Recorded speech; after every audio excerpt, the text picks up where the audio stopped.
Hello friends, welcome to SSC coaching centre. दोस्तों आज की वीडियो में बात करेंगे रीजनिंग के इंपॉर्टेंट प्रश्नों की। उन प्रश्नों की बात करेंगे दोस्तों जो 2016 से लेकर 2019 तक पूछे गए हैं। दोस्तों मैं आपको बता दूं, मैं आपको वही क्वेश्चन करा रहा हूं जो 2016 से लेकर और 2019 तक रिपीट हुए हैं। एक एक क्वेश्चन 3-3, 4-4 बार रिपीट हुआ है दोस्तों रेलवे के एग्जाम में। वही क्वेश्चन मैं आपको करा रहा हूं, तो वीडियो को अंत तक देखते रहिए। और मैं आपको बता दूं, मैं रीजनिंग के वीडियो, मैथ्स के वीडियो पार्ट वाइज बना रहा हूं। यदि आपको कोई भी पार्ट नहीं देखा है तो चैनल की प्लेलिस्ट में आपको रीजनिंग पार्ट के नाम से प्लेलिस्ट मिल जाएगी। अगर मैथ्स का वीडियो देखना है तो मैथ्स गणित पार्ट के नाम से प्लेलिस्ट मिल जाएगी, आप वहां से सारे वीडियो पार्ट वाइज देख लेना। तो चलिए स्टार्ट करते हैं दोस्तों। पहला क्वेश्चन है आपका, 5 + 7 = 21 है एवं 9 + 4 = 31 है, तो 7 + 9 बराबर क्या होगा। बहुत अच्छा क्वेश्चन पूछा गया है। अगर आप 5 और 7 को जोड़ेंगे तो 12 हो जाएगा, लेकिन यहाँ तो 21 दे रखा है, तो कुछ ना कुछ रिलेशन तो ऐसा बनेगा जिससे कि 21 आएगा। जो रिलेशन यहाँ बनेगा वही यहाँ पर बनेगा और उसी रिलेशन से आपको ये तीसरी संख्या फाइंड होगी। तो चलिए देखते हैं क्या दे रखा, आपको दे रखा 5 + 7 बराबर कितना है दोस्तों, 21 है। अगर आप 5 और 7 को जोड़ेंगे कितना हो जाएगा, 12 हो गया। और इस 12 को अगर आप रिवर्स लिखेंगे, उल्टा लिखेंगे, तो क्या हो जाएगा दोस्तों, ये 21 हो जाएगा, जो कि यहाँ पर दे रखा है। इसको हमने क्या किया, रिवर्स लिख दिया, उल्टा लिख दिया। ठीक है दोस्तों, दूसरे को देखते हैं क्या यही लॉजिक लगता है कि नहीं लगता। दूसरा क्या दे रखा है, 9 + 4 = 31।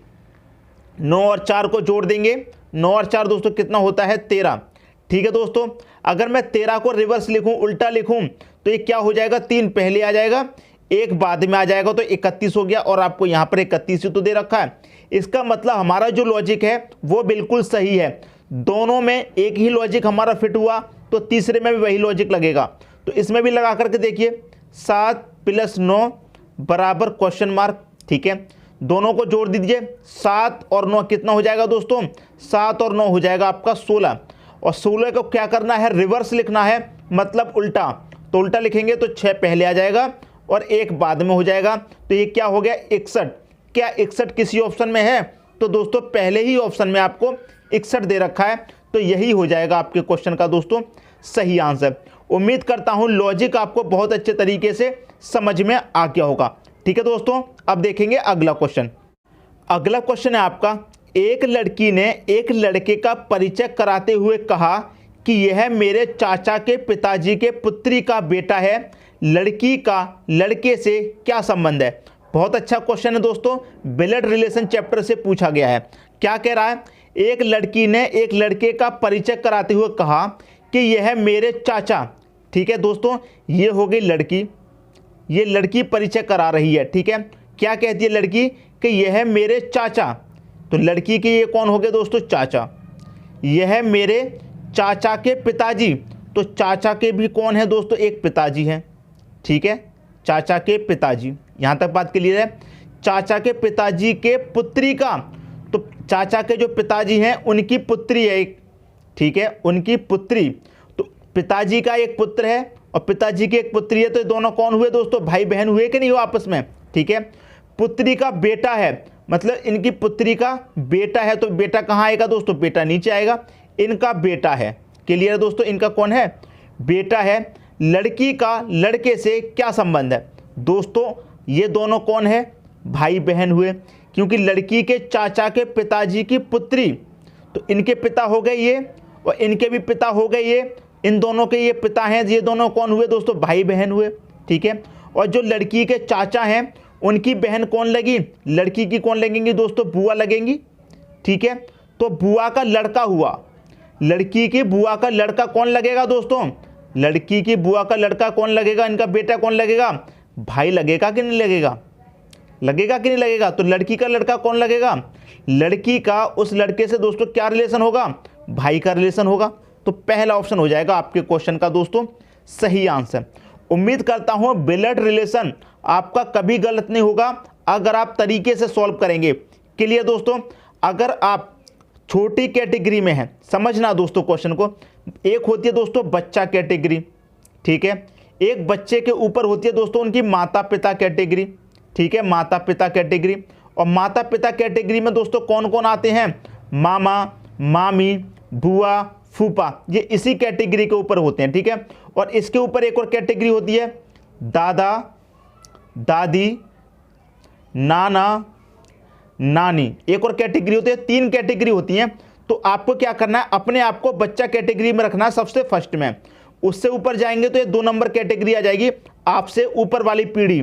3 पीढ़ी होती हैं दोस्तों, आपको पता है 3 पीढ़ी, एक दादा दादी नाना नानी वाली, एक उससे छोटी होती है माता पिता वाली, बुआ फूफा चाचा जिसमें आते हैं, और उससे छोटी होती है फिर एक बच्चा वाली जिसमें आप लोग अपने आप को रखते हैं।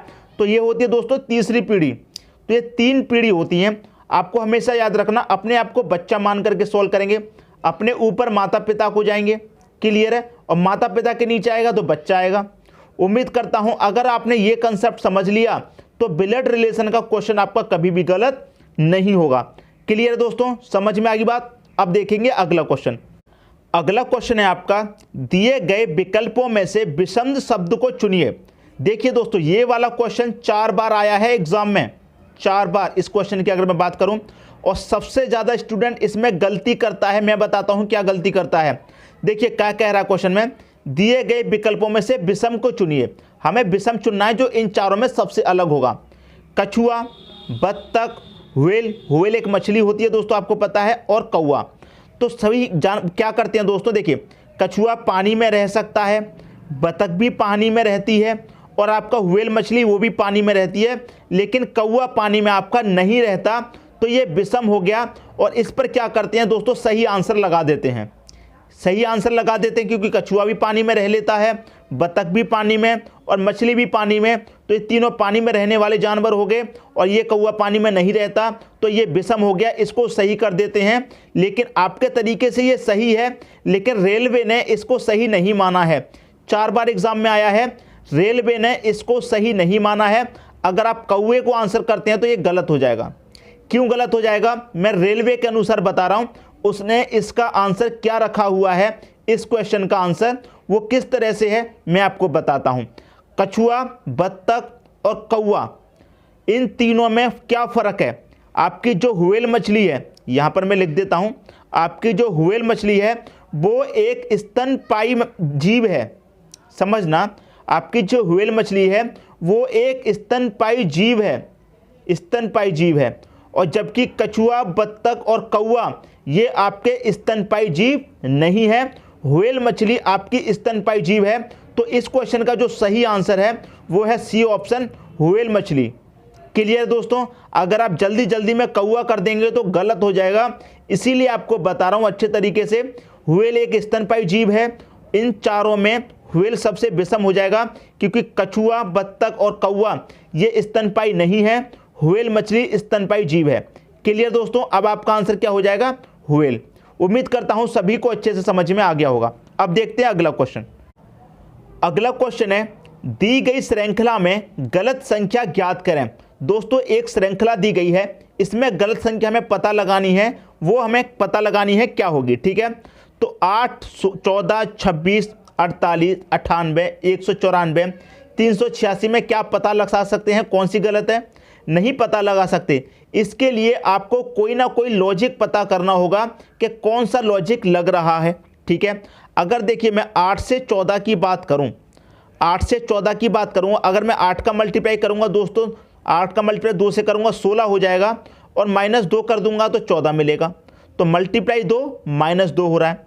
ऐसे ही मैं 14 में करके देखता हूं, 14 का मल्टीप्लाई 2 से करूंगा, 14 दूनी 28, 28 में से -2 करूंगा 26 मिलेगा। तो लॉजिक कुछ पकड़ में आया, 2 से मल्टीप्लाई 2 माइनस। अगर मैं 26 का मल्टीप्लाई करूंगा दोस्तों 2 से, तो 26 दूनी क्या हो जाएगा, 52 हो जाएगा, और 52 में से 2 माइनस करूंगा तो 50 हो जाएगा। तो यहाँ कितना आना चाहिए दोस्तों, 50 आना चाहिए, लेकिन क्या दे रखा है 48। हमारा कितना आना चाहिए 50। तो अब हम क्या करते हैं 50 मान करके सॉल्व करते हैं। मान लीजिए यहाँ पर 48 नहीं है 50 है, तो 50 का मल्टीप्लाई आप 2 से करेंगे तो कितना हो जाएगा, 50 का मल्टीप्लाई 2 से करेंगे 100 हो जाएगा, और -2 करेंगे तो कितना हो जाएगा 98। 98 हो गया दोस्तों। आगे सॉल्व करके देखते हैं। अगर हम 98 का मल्टीप्लाई 2 से करेंगे तो क्या हो जाएगा 196 हो जाएगा, और 196 में से 2 को ही माइनस करेंगे तो 194। तो इसका मतलब आगे हमारी सीरीज बिल्कुल सही जा रही है। तो यहां पर 48 की जगह क्या आना चाहिए था, 50 आना चाहिए था। तो गलत संख्या क्या है दोस्तों, 48 हमारी गलत संख्या है। तो बी ऑप्शन हो जाएगा आपके इस क्वेश्चन का दोस्तों सही आंसर। उम्मीद करता हूं इसी तरीके से आप लॉजिक पकड़ना सीखिए। अगर आप एक बार लॉजिक पकड़ना सीख गए तो सवाल कभी गलत नहीं होगा। ठीक है दोस्तों, अब देखते हैं अगला क्वेश्चन। अगला क्वेश्चन है आपका, सुनील का पुत्र करण तथा बहन संगीता है जो कि जगदीश तथा विजय की माता है। हरनीश जगदीश के मामा है। हरनीश करण से किस प्रकार संबंधित है। आरआरबी 2016 में दोस्तों ये क्वेश्चन पूछा गया था। फिर से ब्लड रिलेशन का क्वेश्चन आ गया है, तो बिल्कुल भी परेशान नहीं होना है, क्वेश्चन बहुत अच्छा है। क्या कह रहा है क्वेश्चन में, सुनील का पुत्र करण, कौन का पुत्र दोस्तों, यहां पर लिख लेते हैं सुनील। ठीक है, सुनील का पुत्र है दोस्तों करण। सुनील का पुत्र है कौन, करण, लिख लिया। सुनील का पुत्र, पुत्र है तो पुत्र लिख लिया। सुनील का पुत्र करण है और एक बहन है संगीता। तो बहन को कहाँ लिखना है दोस्तों, बराबर में। सुनील की बहन है कौन, संगीता। ठीक है दोस्तों, सुनील की बहन है कौन, संगीता, बहन है। ठीक है, संगीता है जो कि जगदीश तथा विजय की माता है। ये जो संगीता है ये कौन कौन की माता है दोस्तों, विजय की और जगदीश की। ठीक है, तो इनके दो पुत्र हैं संगीता के। संगीता के दो पुत्र हैं कौन कौन, एक जगदीश और एक विजय। तो यहाँ पर हम लिख लेते हैं दो पुत्र हैं, एक हो गया जगदीश, ठीक है, दूसरा पुत्र हो गया दोस्तों विजय। दो पुत्र हैं इनके। ठीक है, संगीता कौन है, जगदीश और विजय की माता है। जगदीश और विजय की माता हैं। हरनीश जगदीश के मामा हैं। हरनीश हैं जगदीश के मामा। जगदीश के मामा दोस्तों कौन होंगे, इनकी माता के भाई तो होंगे। तो संगीता के भाई होंगे दोस्तों हरनीश। संगीता के भाई होंगे दोस्तों कौन, हरनीश। कौन होंगे, भाई। संगीता के भाई ही तो आप जगदीश के मामा होंगे। तो ये कौन है, जगदीश के मामा हैं दोस्तों हरनीश, मामा हैं। जगदीश के भी मामा होंगे और विजय के भी मामा होंगे क्योंकि दोनों भाई भाई हैं। ठीक है, फिर क्या कह रहा है क्वेश्चन में, हरनीश करण से किस प्रकार संबंधित। तो हरनीश इस करण से किस प्रकार संबंधित है। ठीक है, देखिए सुनील का पुत्र है करण। करण के कौन हुए दोस्तों, सुनील। करण के सुनील कौन है, पिता। ठीक है, पिता की बहन है संगीता, कौन लगी, करण की बुआ लगी। ठीक है, कौन लगी, बुआ। ठीक है, करण के पिता सुनील और करण की बहन, करण की संगीता कौन लगी दोस्तों, बुआ। करण के पिताजी सुनील हैं, पिताजी की बहन कौन लगेंगी दोस्तों, बुआ लगेंगी। फिर बुआ का एक और भाई है हरनीश, तो बुआ का भाई दोस्तों हमारा कौन लगेगा, चाचा लगेगा कि नहीं लगेगा। क्लियर है, क्योंकि पापा की बहन संगीता है और पापा के भाई हैं दोस्तों आपके हरनीश। ये आपस में भाई बहन ही तो हैं। तो सुनील की बहन है संगीता और सुनील के भाई हुए हरनीश। तो करण के पिता सुनील हैं तो पिता के भाई कौन लगेंगे, चाचा ही तो लगेंगे। तो हरनीश करण से किस प्रकार संबंधित हैं, चाचा लगेंगे दोस्तों। कौन लगेंगे, चाचा। तो कौन सा ऑप्शन दोस्तों आपका, डी ऑप्शन हो जाएगा आपके क्वेश्चन का सही आंसर। क्लियर हुई दोस्तों बात। उम्मीद करता हूं क्वेश्चन आप सभी को बहुत अच्छे तरीके से समझ में आ गया होगा। ब्लड रिलेशन कभी गलत नहीं होगा अगर आप तरीके से सॉल्व करेंगे तो। दोस्तों यदि वीडियो पसंद आया तो लाइक करें और दोस्तों में भी शेयर करें। यदि आपने हमारे चैनल को अभी तक सब्सक्राइब नहीं किया है तो कर लीजिए और बेल आइकन का बटन भी दबा दीजिए दोस्तों। धन्यवाद।